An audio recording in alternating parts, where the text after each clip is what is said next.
சிம்ம ராசிக்கு சூரிய தசை இந்த மாதிரி பலன் கொடுக்கனா ஓரளவுக்கு நல்ல பலன் கொடுக்கும். பட் என்ன அப்படின்னு பார்த்தீங்கன்னா, கொஞ்சம் கோவத்தெல்லாம் கொஞ்சம் ரொம்ப கம்மி பண்ணிக்கணும். கொஞ்சம் சோம்பேறித்தனம் வந்துடும் அவங்களுக்கு. ஏன்னா சிம்ம வீடே வந்து கொஞ்சம் அவரோட ஆட்சி வீடு. நீங்கள் மேஷத்துல இருந்து தசை நடத்துது அப்படின்னா 50-60 போவார். ஏன்னா அதான் ஆட்சி வீடு. பட் ஆனால் கொடுத்தா தெளிவானதாக கொடுப்பார், நிரந்தரமானதாக கொடுப்பார்.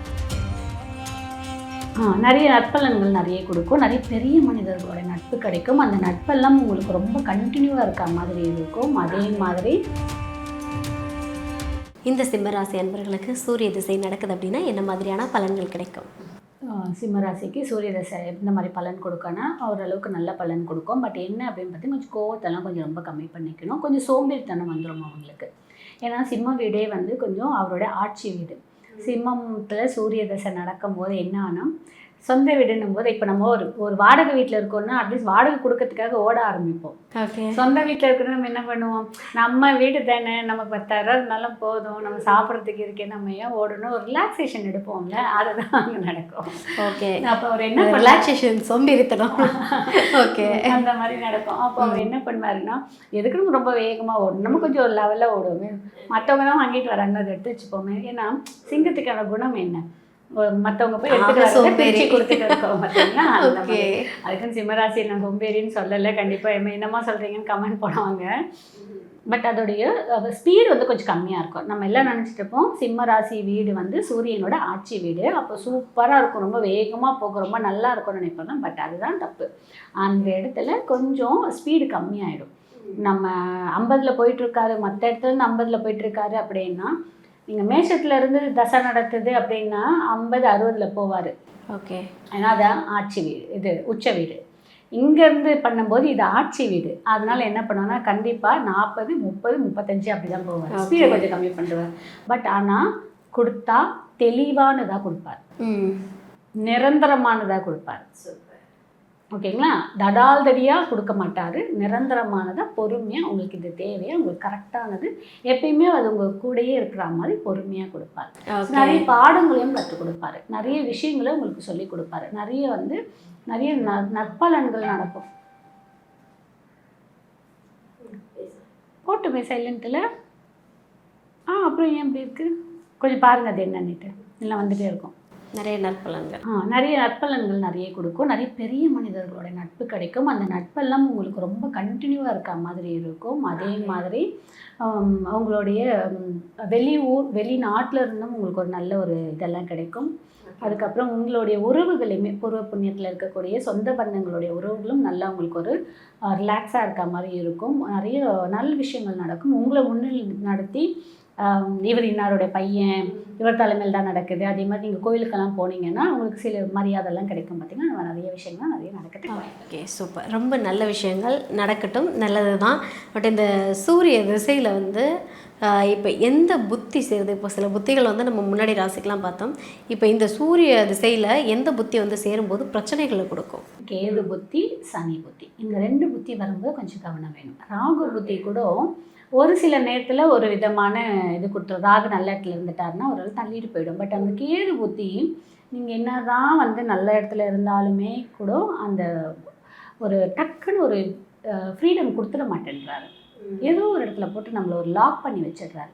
இப்போ வேறு கோச்சாரம் பொறுத்து பார்த்தீங்கன்னாலும் இப்போது சிம்ம வீட்டில் தான் கேது வேறு இருக்கார். எவ்வளோ பேருக்கு அங்கே சூரிய தசை நடக்குதுன்னு பாருங்கள். கேது வந்து என்ன மாதிரி கொடுத்துருக்காருன்னு பாருங்கள். ஆன்மீகத்தில் நிறைய கொடுத்துருப்பாரு. ஆன்மீகம் பக்கம் போகாதவங்களெல்லாம் இப்போ ஆன்மீகத்தில் எடுத்து விட்டுருப்பாரு. நமக்கு எந்த ஜோதிடர் என்ன சொல்கிறாங்கன்னு பார்க்குற அளவுக்கு ஒரு பேருக்கும், எத்தனை பேர்கிட்ட பார்க்குற அளவுக்கு வந்திருக்கும். நிறைய விஷயம் முடக்கி போடும். ஏன்னா சிம்ம வீட்டில் இருந்து ஒரு தசை நடத்துதுன்னு வச்சுக்கோங்களேன், கண்டிப்பாக அவங்க அப்பா அங்கே சிம்ம வீட்டில் இருந்து கொஞ்சம் தசை நடக்கும்போது அப்பா வந்து கொஞ்சம் ஒரு பெரிய இடத்துல இருக்காரு, இல்லை இவரே ஒரு பெரிய இடத்துல இருக்காரு, ஒரு பெரிய கான்ட்ராக்ட்லாம் சிக்க வைக்கிறது சின்னதாக சிக்க வைக்காது, பெரிய லெவலில் சிக்க வைக்கும். ஸோ அது எல்லாமே ஒரு தடை கொடுத்து தான் பண்ணுறோன்றத மாதிரி ஒரு சூழல் இருக்கும். ஸோ அந்த புத்தியெல்லாம் சின்ன புத்தி தான், ரொம்ப பெருசாலாம் இருக்காது. கேது புத்தியில் ஒரு 2 மாதம் 3 மாதம் அப்படி தான் வரும். அதில் கொஞ்சம் நம்ம பிரேக் பண்ணிக்கலாம். பட் அதை டாலரேட் பண்ணுறதுக்கே உங்களுக்கு முடியாது. ஒரு மாதிரி ரொம்ப திணறிடுவாங்க. ஓகே, ஸோ இப்போது சிம்மராசி என்பவர்களுக்கு சூரிய புத்தி நடக்குதுன்னா எந்த கோவிலில் போய் வழிபட்டால் இன்னும் சிறப்பாக இருக்கும்?